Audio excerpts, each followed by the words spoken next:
Jesus Christ. Here we go. Oh, it's so hot. It's so hot right now. I'm recording this. I should have left my AC running in the living room. I'm sweating my fucking balls off recording this. But but I'm here. How's everybody been? I've had a good summer so far. I've had a pretty decent summer. Um I've had like spurts of summer activities, which is nice. Like sometimes like just full on vacation for like 5, 6 weeks straight can be exhausting in itself. I've had like spurts of weekends and one week between that week of the 4th where I had a lot of homies over. I don't even remember the last time.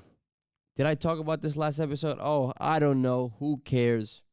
Who cares? But I've been doing all right for the most part. I literally do dog shit at the summer camp I work at right now. It's honestly the best thing ever. I sit in an air conditioned room and I watch the fucking Boondocks all day. God damn, the fucking Boondocks. You know what? Before I continue, let's start the show.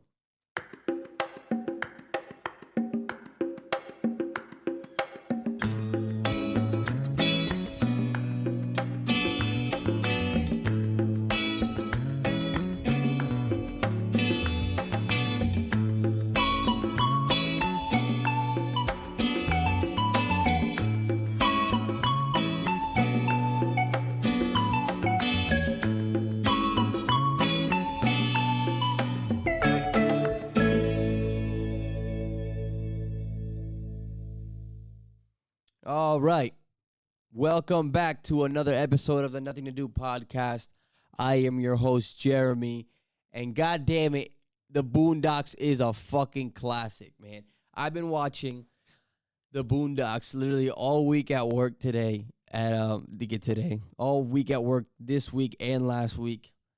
And damn, that shit is fucking hilarious. Aaron McGrew, it's like Family Guy meets Chappelle Show meets Samurai Shampoo or some shit. Like, God, they did such a good job with that show. Are white people allowed to like the Boondocks?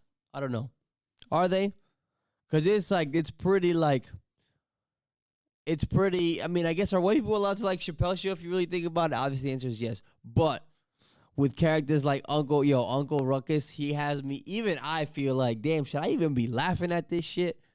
Like I'm like, I'm not white, but damn, like this, they fucking spazzed on the Uncle Ruckus character, but the cake definitely got to go to fucking Stinkmeaner. Yo, that man Stinkmeaner was such a fucking menace, such a fucking chaotic force that he died and he got kicked out of hell because he was too boss for hell and the devil sent him back up. Yo, that episode of Stinkmeaner is so funny. Oh my God. For those of you who know what I'm talking about, that's awesome. That's, But yeah, Stinkmeaner is basically the biggest, most hatinous nigga alive. And he wreaks havoc on just people in general and Granddad. I don't even know what I'm talking about right now. Anyways, Boondocks, great show. White people, I don't know if you can like it. Yeah, I don't know if you're allowed to like it because it seems like one of those things that maybe you hold close as people of color. No, I'm just joking. Y'all can like whatever the fuck you want, right? Damn it, the fucking Red Sox having sucking a fat. That's it. It's over. We're selling. Red Sox sell. Get rid of Bogarts. Bogey, we love you. Sell Bogarts. Sell JD Martinez. Sign Devers. Get some pitching. It really went from we went from a shitty start because of Cora's beard to being like one of the best teams in baseball for like a month. Granted, we were playing shitty teams, but we were taking care of business to just getting outright dogged the fuck out in our division, going into the All-Star break, and to resume and to just pick up where we left off and give up damn near 30 runs to the Toronto Blue Jays at home at Fenway Park. Damn. I actually went to Fenway. I went to Fenway about a month ago, and I hadn't been in like 5. I could have sworn I've talked about this last time. I don't even know. And it was a great experience, but we got our ass beat by the Rays, and yeah, it was great. Shout out to Alex. He was a friend of the pod. He was on the show before. Him and I, we had a nice night. We went to Fenway. It fucking rained. We stayed there like diehard fans. We were down by 4 runs. Started raining in the 7th. Everybody left except the diehards, and that's when the game really gets fun, right? Because that's when all the trashy Boston people stay, and fucking all the drunks and fucking all the real diehard fans, and you can hear just everybody yelling and talking shit, and it's actually so much more fun when you can experience Red Sox on that level. But I'm definitely trying to go back to Fenway soon. A lot of new music has come out recently too. Actually, we're halfway through the year. And so it's time that I do some halfway through the year superlatives, right? We have albums that came out. We have this, that, and the third. We have music. We have TV shows or stuff I want to talk about. Because you know what movie I did watch, actually. Now that I'm thinking about this, I know I didn't talk about any of this shit I thought I talked about in the last episode. Because I watched Everything Everywhere All at Once, and boy, oh boy, let me tell you, that movie was on some other shit. That movie was insane. I gave it a 4.5 out of 5 bags of popcorn, and I need to watch it again because it was late. I was tired. I had been drinking a little bit when I watched it, but yeah, that movie was great, and that's another example of why, yet again. Excuse me. Why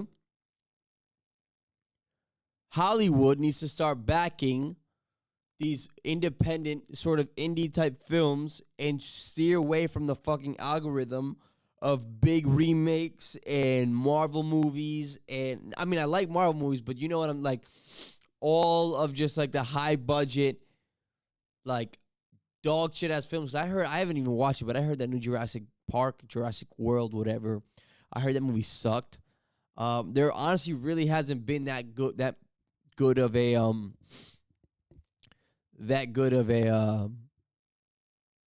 Marvel movie like after Endgame, aside from like Spider-Man and like Shang-Chi. They've all kind of sucked. All these Marvel projects, they all kind of sucked. I haven't even watched Black Widow, but I heard it was bad. Multiverse of Madness was like it really tried to ride on that Spider-Man multiverse hype, and it fell flat in a lot of ways. It was overrated. I'll say that. Or it was overhyped, and it wasn't a bad movie, but it wasn't nothing crazy. Eternals wasn't great. Had potential to be great, but like they tried to fit like this whole fucking crazy timeline story saga in like 2.5 hours of a movie, and it wasn't great. I'm trying to think, even the shows like WandaVision kind of sucked for the first half. Moon Knight was fire. Moon Knight was fire. Captain Falcon or Falcon Winter Soldier was pretty mid. I'm not even watching Miss Marvel. I heard it was maybe okay, but I'm not watching Miss Marvel.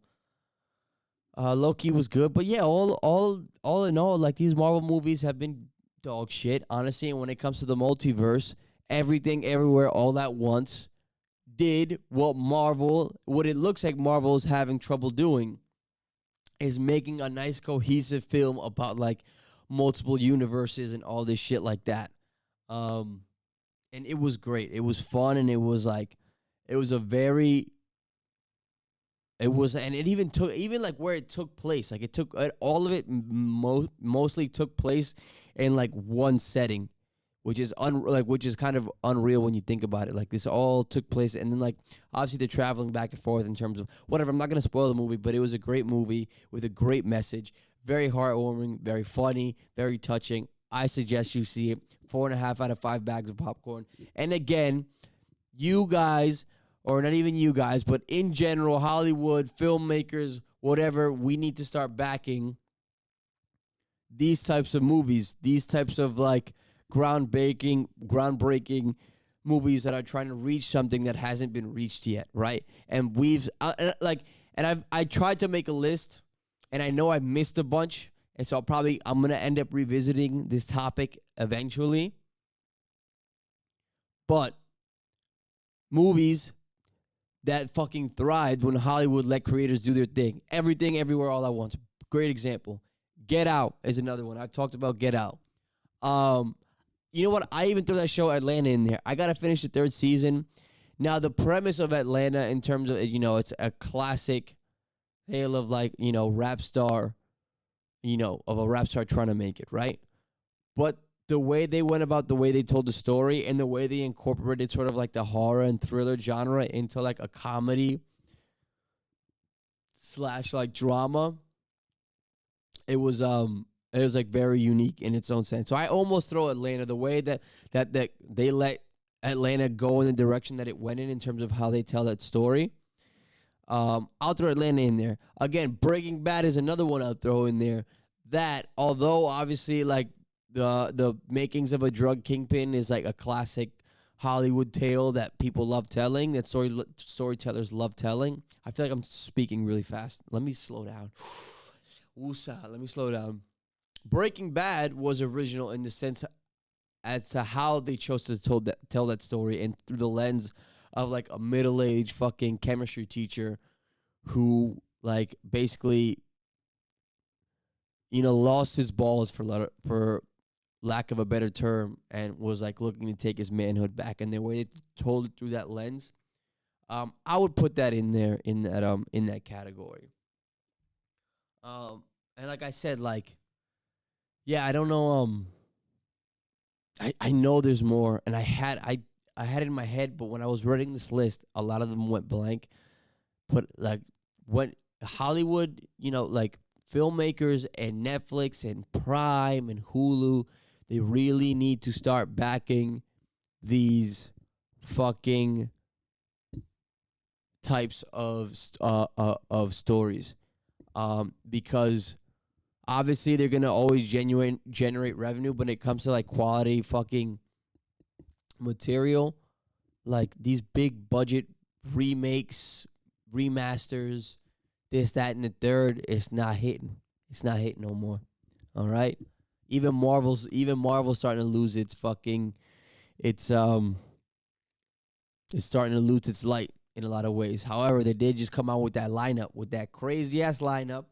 Finally, they unveiled the two Avenger movies that are gonna come out in like 3-4 years. It's gonna be Kong Dynasty and Secret Wars, and this is the quote unquote multiverse saga. I'm excited for that. What I'm really excited for is they announced Daredevil Born Again on Disney Plus, which is gonna be fire. Because Daredevil on Netflix was amazing, and yeah, the trailer to Black Panther looks interesting. It could either be really good or it could be a total motherfucking tragedy. Because it's not gonna be the same without our guy Chadwick, right? What else was announced? Fantastic Four, we knew that's coming out in like 2 years. Blade, it's coming out in like 2 years. But yeah, I'm excited for Daredevil. Daredevil's gonna be fucking fire. But yeah, Hollywood, what the fuck, man? Start supporting original fucking content, original screenplays, original work.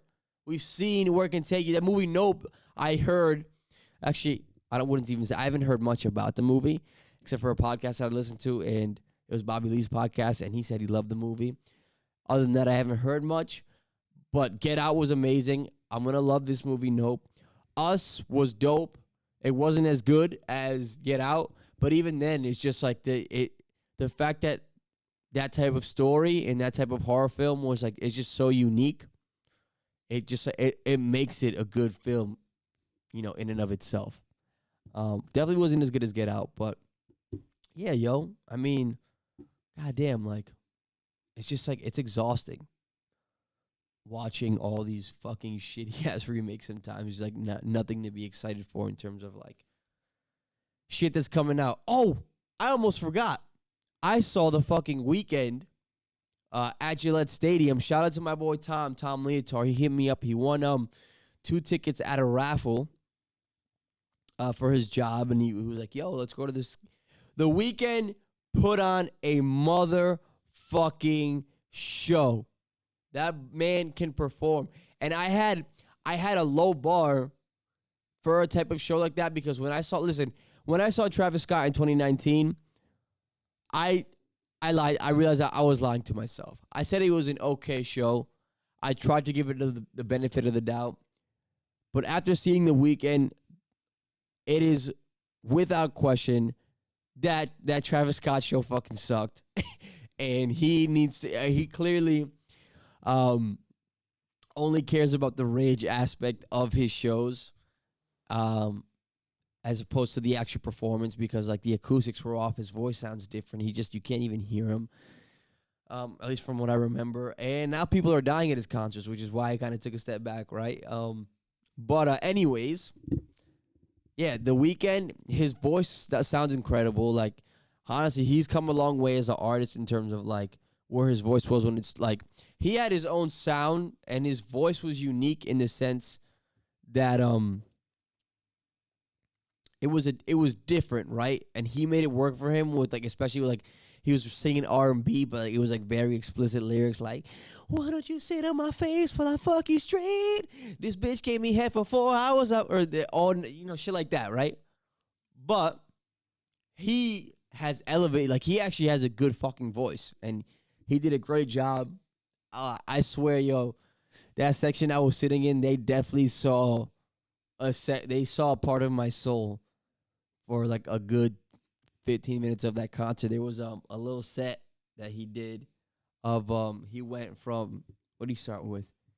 I think it was like "I Was Never There," and then he did like this own like original version of like Wicked Games, and then he did "Call Out My Name," and I was like, yo, I remember turning over time and be like, yo, I wish I was on every drug right now.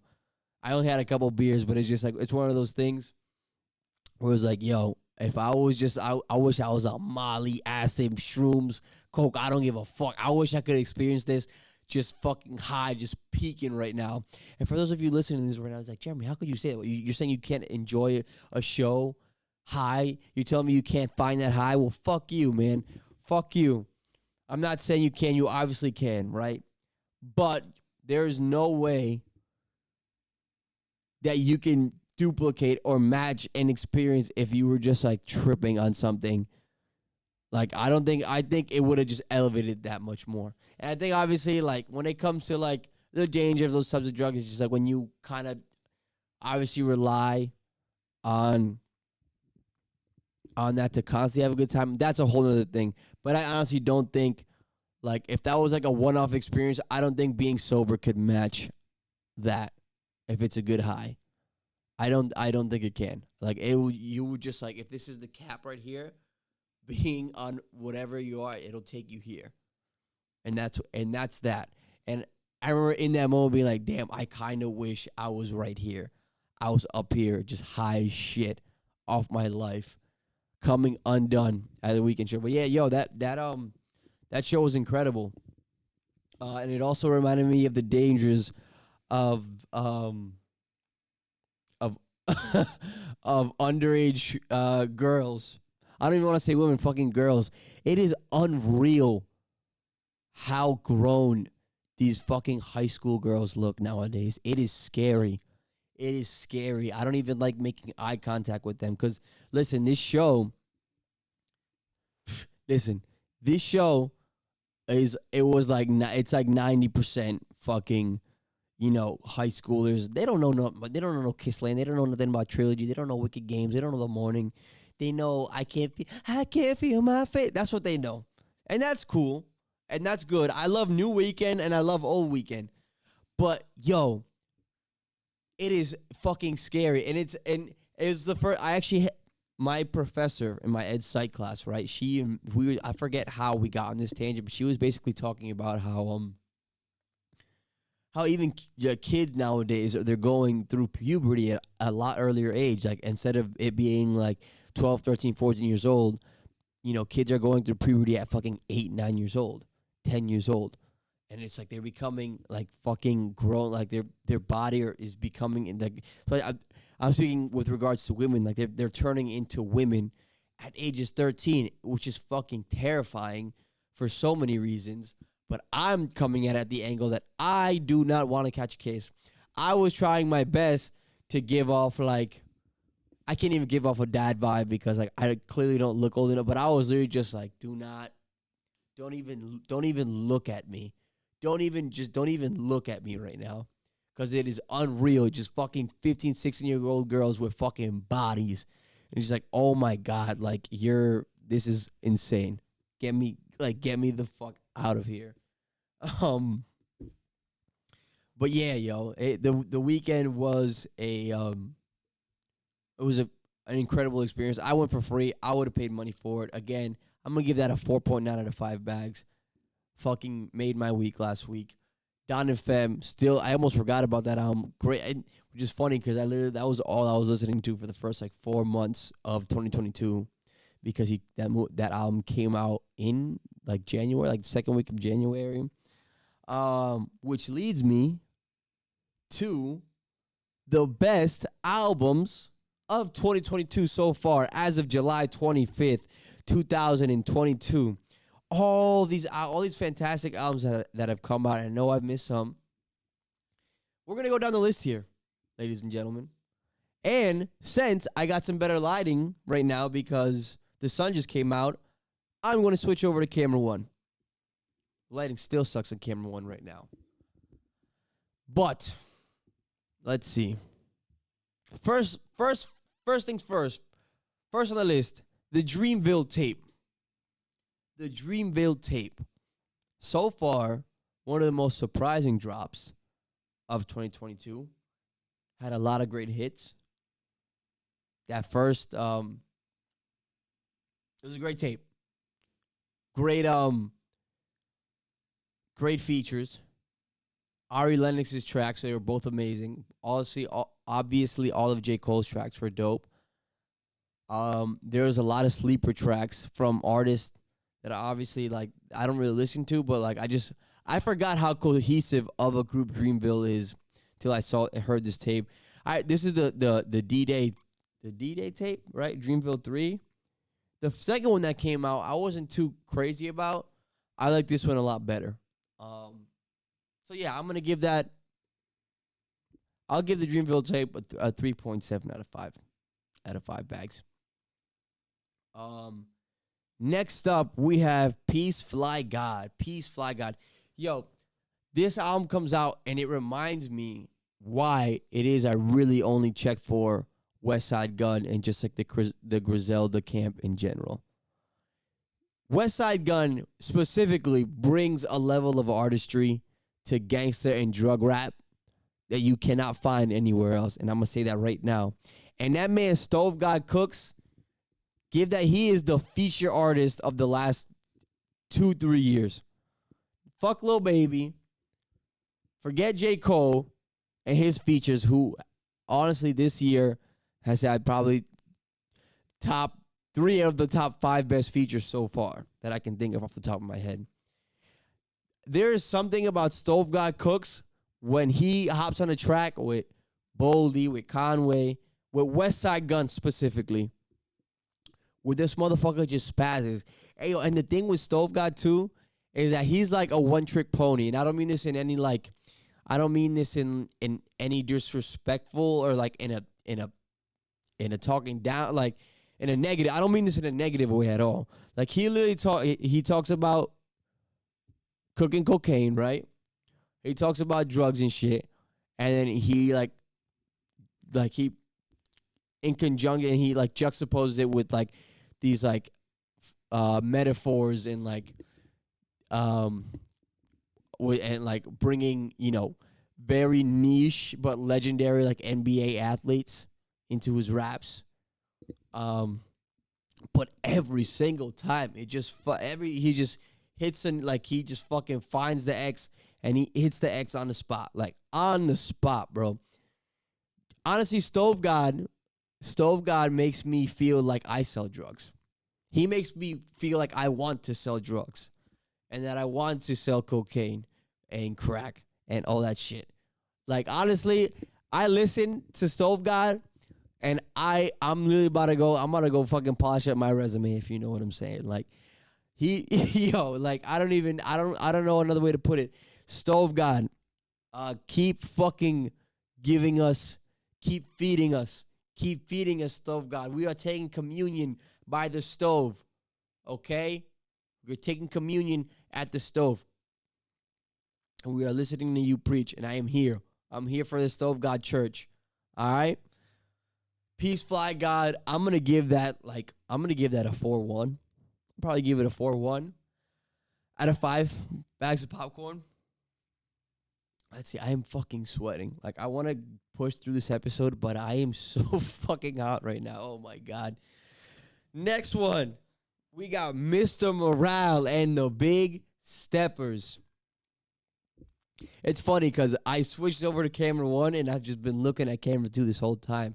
So I'm just going to go back to camera 2. Mr. Morale, the Big Steppers. I don't even know what to say. I'm gonna 4.7. You get a 4.7 out of 5 bags of popcorn. Kendrick Lamar, like he lived up to the hype and possibly exceeded it. He elevated his sound, to a place where you still or elevated his music to a place where you forget that someone can go to. He got really personal. And he called out a lot of bullshit that's been going on in the last 5 years. Yeah, and it was an incredible. I really don't have much else to say, but it was a fucking incredible album. Really, if there was only one knock, and it's not even a knock, because even that one track with Kodak, like, that shit's a banger. But, like, it's definitely not an album that you can play around people, really. But who cares, right? Like, it was fucking amazing. I've heard it honestly so many times. So, yeah. For what did I say? 4.7 out of 5? Kendrick. You're the GOAT. Next is Honestly Nevermind. Now, I think I said this when that album came out. I was completely expecting something different. I was expecting bars from Drake from Honestly Nevermind. Yeah? And instead, he gave us... Hey, come eat this fucking pussy, nigga! He gave us that. That being said, I enjoyed it. I think it's a really fun album.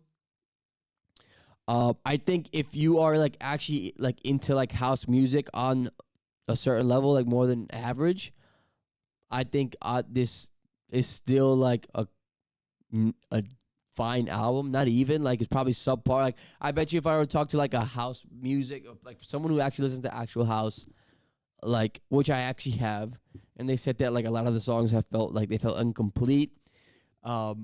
Very shout out Joe and my boy Connor and Joe Zuko. They even mentioned it just sounded like a lot of those stock audios that they have in Spotify, those royalty free audios, royalty free house music. That's what it sounded like. But I enjoyed it a lot. And I'm still listening to it. I'm gonna give it a 3.5 or 3 bags out of 5.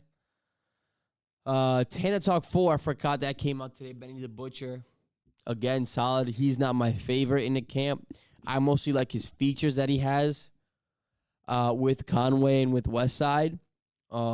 He's definitely more for the trappers, for the real hood niggas. I'll give that a 3.2 out of 5 bags. He had some good tracks. He had that track with Stove, obviously. That was really good. He had a track with Boldy. That was fire. It's Almost Dry by Pusha T. The very much anticipated follow-up album from Daytona. I thought it was solid. Nothing blew me away. I don't think it was as good as Daytona. Daytona literally blew me away from track 1 and track 8 or track 7, whatever it was. I really liked the first 2 tracks on on It's Almost Dry. But I wasn't underwhelmed, but I wasn't overwhelmed. I'll give it a 3.9 out of 5 bags. Next, I Never Liked You. Classic Future album. I actually only listened to it once, so it's not even fair for me to like actually go in on it either way or another. But I really like that song with Drake. The last one, not the one with Thames, like that one's fine, I guess too. I'll give it a 3. Give it a 3. A sleeper album that came out that a lot of people don't know about. Blame Kansas with TF and Rock Marciano. And that also leans more towards this like that Griselda sound. I thought that was a solid album. That came out in February, I think. And I'll give that like a 3.7. Had some good tracks. He had that one track Old with Conway. Yeah, I'm really into that sound right now with hip hop and rap in general. So that's kind of where I'm leaning at. Next, Un Verano Sin Ti, Bad Bunny. Another very vibey, summery Bad Bunny album. He doesn't really miss. I actually got offered Bad Bunny tickets, so I might even go see him in a month. Hopefully that'll be a fun. I don't think it is going to be as fun as The Weeknd, but there should be the ladies will be out there tonight. It's fucking nice out. Who's trying to chill, smoke some loud, feel me? Un Verano Sin Ti, I listened to it like once all the way through. I really like that song, Apagón. The Dembow song he had, the Titi Me Preguntó. It's good. I like the opening song. I'll give it a 3.4. Just because, I don't know, it's maybe because the reggaeton sound is so distinct and so it sounds very repetitive that it's very hard to elevate your sound with that reggaeton album. That being said, Bad Bunny does manage to find a way to elevate his sound and evolve his sound as a reggaeton artist, which I really do appreciate. But yeah, I'll give it, what did I say, a 3.2? Is that what I said? All right, well, that's what I'm saying now. Un Verano Sin Ti. It's fun. Cookout music, summer music. Dawn FM. Dawn FM. Maybe I should get The Weeknd stick out of my mouth. Maybe that's what it is. Maybe I just love The Weeknd too much. Everybody I talked to about this album wasn't crazy about it. I loved it. I thought it was great. I thought it was fine. I thought he did here with this album what Drake wanted to do with Honestly Nevermind in terms of changing his sound. But he made a complete album. He made a very cohesive and complete album, and it was very I said this in the past with Honestly Nevermind, where it's like even a lot of those songs, like it's considered like a house album, right? But it's like you're not even like a lot of those songs could easily been on any of his other albums as one of his R&B tracks. Like I don't think with like the exception of like Massive and like maybe 2 other tracks, like there's not like you could have easily found all those songs on another Drake album. So even on that level, I don't think he took that much of a risk. Dawn FM though, those first 4 tracks, I think the first 4 tracks of that album were a completely different sound than you heard on any of the Weeknd's other albums, except for maybe like Kissland. But like, yeah, I thought it was great. I thought it was very refreshing. I thought it was fun. There's not really, the only song I wasn't crazy about was Less Than Zero. Like I didn't care for that track too much, but that performance, honestly, the way he performed that, it was like one of my favorite songs of that performance. Like that lesson, like he really killed the Less Than Zero at Gillette. Dawn FM, you get a 4 point. Damn, I'm really about to give. Well, they're 2 different genres. I gave Mr. Morale 4.7. I'm giving Dawn FM a 4.7. Yes, 4.7. Drip Season Forever. Drip Season Forever. That's the Gunna album, right? That was fine. I'll give it a I'll give it a 3.3 because I like Gunna. Free YSL, right? Not that many tracks that stood out for me either. I'm also biased. I'm kind of like, my taste is kind of leaning away towards that sound of rap right now. So that's why I really didn't care for it too much.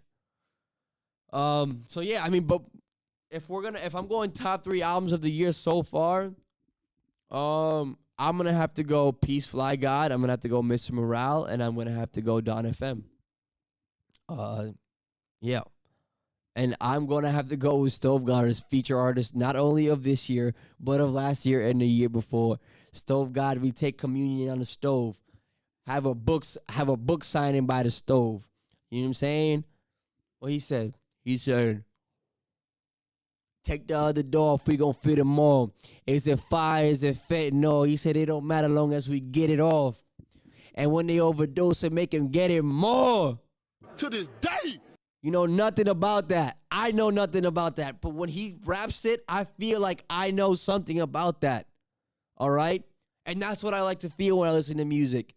If you can make me feel like I sell drugs and I know all about the drug game, on top of the fact that like the level of actual artistry and production that goes behind a West Side album, fucking yes, like let's go. Like, I'm all for it, okay? Take communion on the stove, baby. Yeah. God damn, where was I? So yeah, those are my picks. What are we still waiting on for the rest of the year? I'm trying to think. I gotta go back. I remember I had my predictions episode. Maybe I have it still in my notes here in terms of who I thought was going to drop.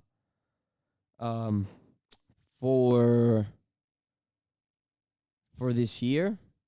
It's definitely in my Google Docs, but I even forgot the name of it.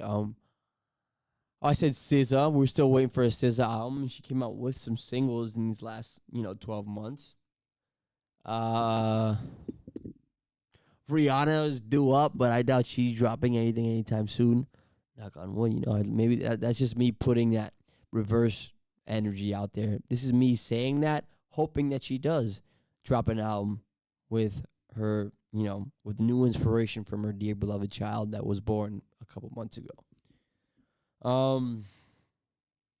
Well, I conclude this section of this episode of superlatives, and now I'm going to transition to a very beloved segment that I have been trying to develop, which has been a while since I've last done it, and I'm going to take a stab at it again.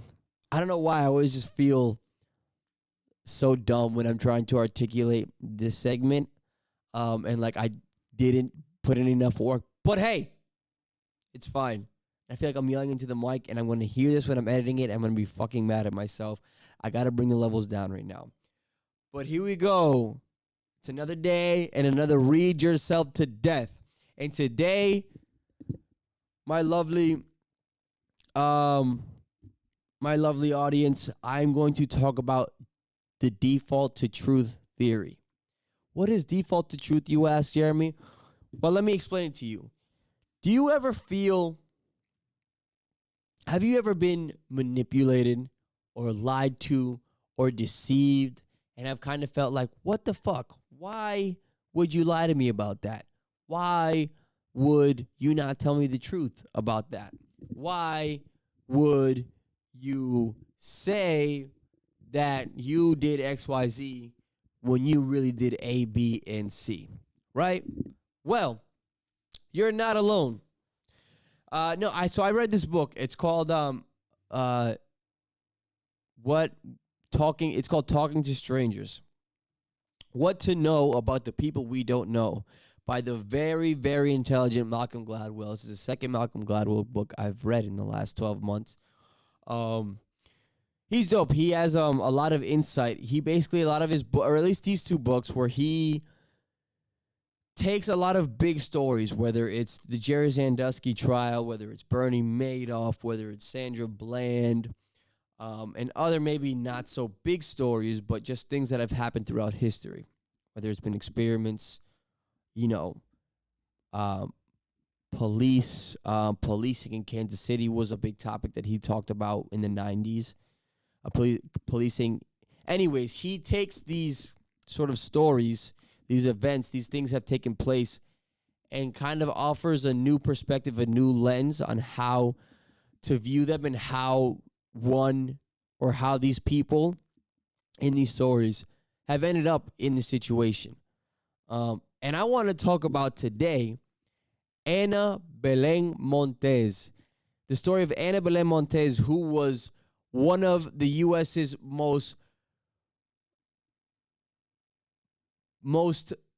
how should I put it? She was just an A+ student of the DIA, of the government. She was considered the queen of Cuba for the intel that and just the way and the intel she provided from the DIA. The DIA being the Defensive Intelligence Agency. It's the DIA, the NSA, which is National Security Administration, and the CIA, and those are like the three like defensive branches of the United States government, right? And she worked for the DIA, and she was just top. She was just the cream of the crop. Like, she was groomed. People thought she was going to be the next director of the DIA, right? And it turns out she was one of the most damaging Cuban spies. She was a spy for Cuba that the U.S. has seen in decades. And the way that story unfolded, you read about, when you see movies or you read books about, about espionage and 007 or whatever it means, and these spies, and they make it seem like, these spies are jumping through hoops and they're just the most intelligent, the most conniving, deceiving, like cunning people on earth, right? When in real life, that's really not much the case. He explains, Malcolm Gladwell, that being, he talks about sort of espionage and just how the CIA and the DIA and the NSA and the U.S. government in general has been infiltrated by Cuban spies and Russian spies in the past. And these spies aren't the James Bond, fucking Idris Elba, fucking Ryan Gosling type, super studied, smart, intelligent espionage. A lot of them are drunks. They're degenerate gamblers. They have issues. There was one in specific of this guy, Aldrich Alms or Ames. He talks about his story. He was a pretty damning spy that was uncovered in the U.S. But this woman, this treacherous hoe, treacherous bitch, in the words of fucking Stink Meaner, this no good lying ass bitch. Oh man. She was the cream of the crop. She was just like the best employee. She was the best agent that the DIA has seen in a while. And red flags started there was flags before, but I want to start with the story of the Hermanos al Rescate in the 90s. A lot of, Cuban immigrants, refugees were fleeing from Cuba to Florida, and these Cubans, they were American citizens from Florida, but these Cubans, they called themselves the Hermanos al Rescate, and they started chartering flights. They were not necessarily legal. To be honest, I forget the legality of it, but they were basically doing these refugee flights where they were saving these Cubans looking for asylum from Fidel and his regime and flying them to Florida. And Cubans couldn't do anything about it because technically the Cubans were those flights were taking place. This operation was taking place in international waters, which means that if Cuba decides that they want to take action and shoot one of these planes down, it's basically like committing an act of war against the U.S., which is the last thing that they needed or wanted at the time, right? So this is going on, right? This is going on until this guy, I believe Scott, I don't know, not Scott Carmichael, it's just Admiral Carroll, some guy in the U.S., right? He ends up meeting with the Cuban government, right? And they were having talks, a little diplomacy meeting. And the Cuban government asked him, what would have happened if, let's say, hypothetically speaking, we were to shoot one of these motherfucking planes down. What would happen then?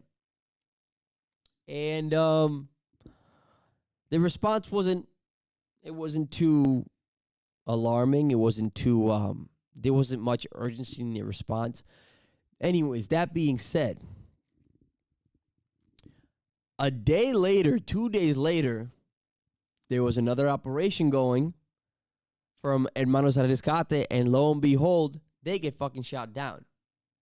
And then a day after that, that guy that was in the meeting with the Cubans goes on national TV and was like, well, they were warned and they didn't do anything. So basically sort of like playing the hand of basically giving the Cubans and the state of Cuba like good PR in this, and essentially saving them from a fucking war. Anyways, I am getting lost in the story here. This meeting was actually set up by this girl, Ana Belén Montes, right? And she was questioned about it. And when she was questioned about it, she had the deer in the headlights look. And the guy, remember the guy, I think Scott Carmichael was the one who's kind of conducting the investigation as to whether she is part of she's a Cuban spy or not. And she like his fucking heat. I'm losing my train of thought. Excuse me, guys. Excuse me. I'm trying to show y'all that I'm smart, okay? I am smart and I am capable. All right? So just bear with me as I get to my point as to wherever I'm getting.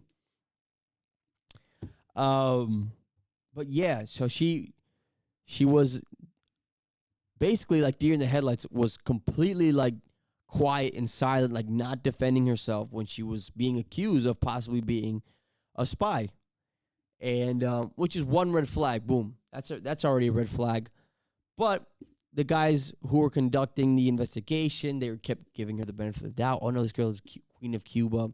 Her service to the United States and the DIA have been nothing but exemplary. You know, she is the cream of the crop. All this. Apparently, it turned out even after that whole debacle when the planes got shot down, when something like that happens in the Pentagon and they get called into the crisis room or whatever room it is, you are there until they tell you can leave. And she left that day. She got a call. She got a phone call. She got upset, and she left that day, and nobody really questioned it. But everybody's like, "Huh, that's weird." They asked her about it. She didn't remember no phone call, right? Blah blah blah. There was only one guy. His name was Reg Brown, who was like, I know. He was like that one guy. If you watch Dexter, fucking. He was he was Sergeant Stokes. Like, I don't trust you, motherfucking conniving bitch.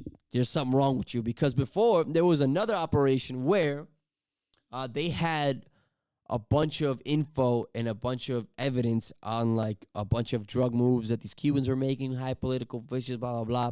Anyways, when it was coming like 2 days before they were going to crack down on that, Cuba was tipped off. They killed almost everybody involved, dismissed the rest, and the U.S. couldn't do anything about it. And he was like, what the fuck? What the fuck? And then when this whole thing with the Hermanos al Rescate plane, fiasco happened, he was like, well, she set up the meeting. He realized. He's like, there's something not right about her. There's something not right. But it's like, I got to come with my eggs in a basket. I got to come with everything in a row, my ducks in order, my eggs, whatever, because this could really backfire on me if I'm wrong.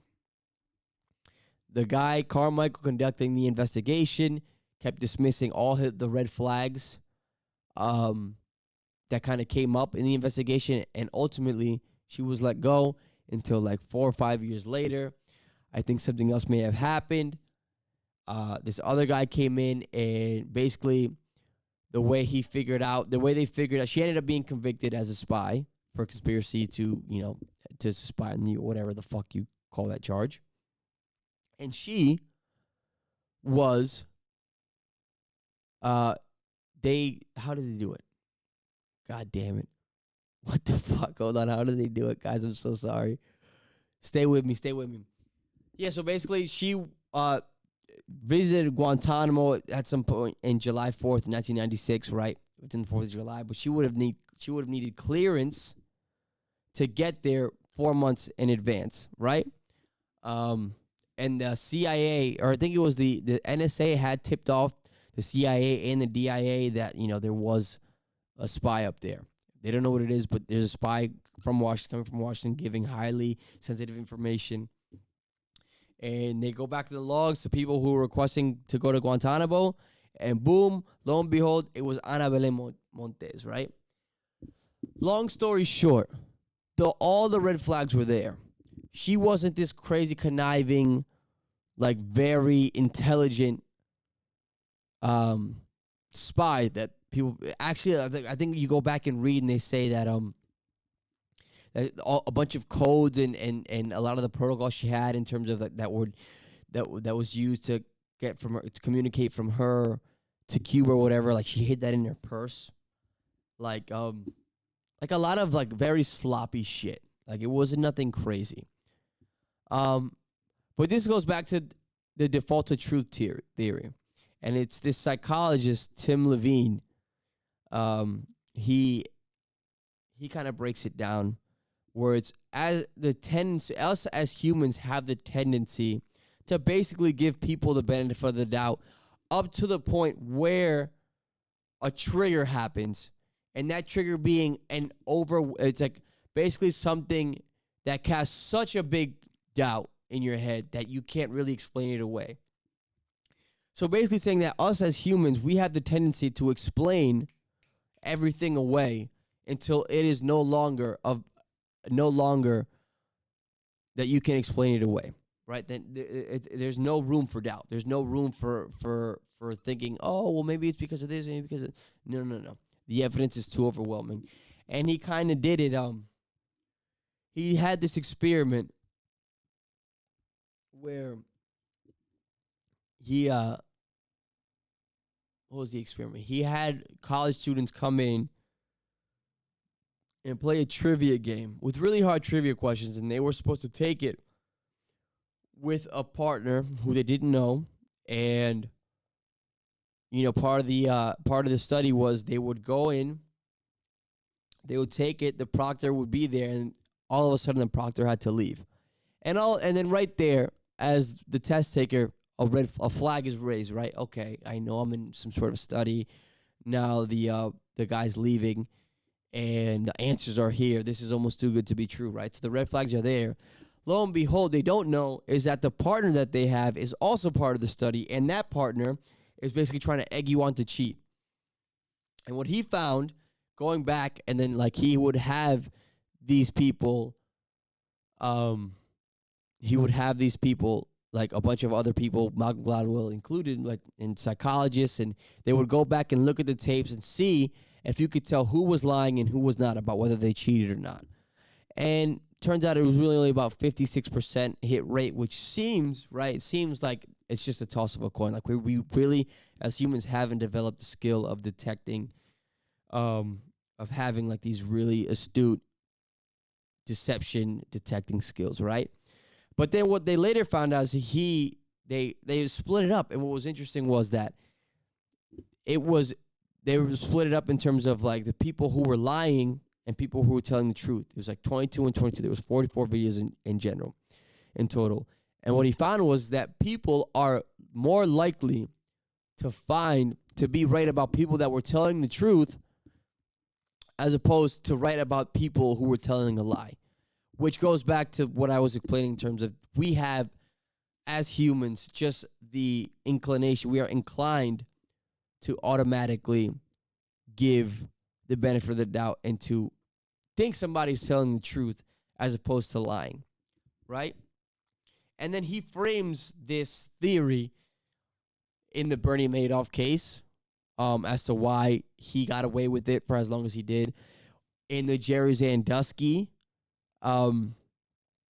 case, which was honestly like one of the most fucking disturbing chapters I've read in a book, but it's like you read it and it's just like, oh my God, like the fact that the trial, like it's like you read a lot of the highlights and the things that happen in the trial, you would think it's something so open and shut, but then you go back and you read a lot of the back and forth that went between, and the fact that like the fact that parents and even certain victims, like they were just like, no, but he's such a nice guy, he would never do blah blah blah, like just explaining away reasons why there's no way he can be a fucking rapist, a fucking serial rapist. And yeah, that's really interesting. And that's actually one of two or three of the main things when it comes to, I guess reading human beings. Another one being like, he talks about transparency. Transparency being, he opens that chapter or sort of that section of the book with the Friends fallacy, where he breaks down this episode of Friends when Ross or Joy, whatever. So I don't watch Friends. Like one of them was sleeping with they were having a secret relationship with another sister, but the whole time he's breaking it down. Like you could watch the show with no sound on and know exactly what's happening because the characters, it's written all over their faces, right? And the Friends fallacy, he explains, is that in real life, people don't work that way. And it's the reason why he talks about Amanda Knox, who was wrongfully imprisoned in Italy for the murder of one of her friends or someone that she had met recently, because she acted really funny in the investigation. And she was doing a lot of quirky, really silly shit that you wouldn't expect someone's friend to have died, someone to behave after their friend just died, right? And because she behaved in a way that didn't match the situation, he calls that mismatching, right? Like your behavior is mismatching what is the expected of behavior of whatever just happened, right? And her behavior was completely mismatched to the point where like, this bitch is crazy, she must have done it. And she was wrongfully imprisoned for like, I think it was like 5 years in Italian jail or whatever, some shit like that. And then he talks about coupling, which has to do with the fact like where you are more likely to do something if you have access to that. So he first frames it within suicide, and then he talks about it with like policing. But I'll quickly summarize sort of this where he talks about Sylvia Plath, who was this poet in this famous poet back in the 20s, I want to say, or maybe even I think it might have been like pre or post World War, I don't know. Where she was a tragic poet. I think she ended up taking her own life. But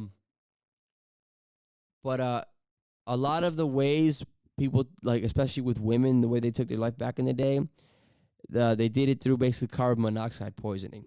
And what he found was that when they changed sort of the gas, when they switched from whatever the crude gas they were using to like more natural gas, where you couldn't kill yourself from carbon monoxide poisoning by turning your oven on, and just filling your and making a face mask, like suicide rates went down, right? So it's just like you are less likely to commit. I don't know.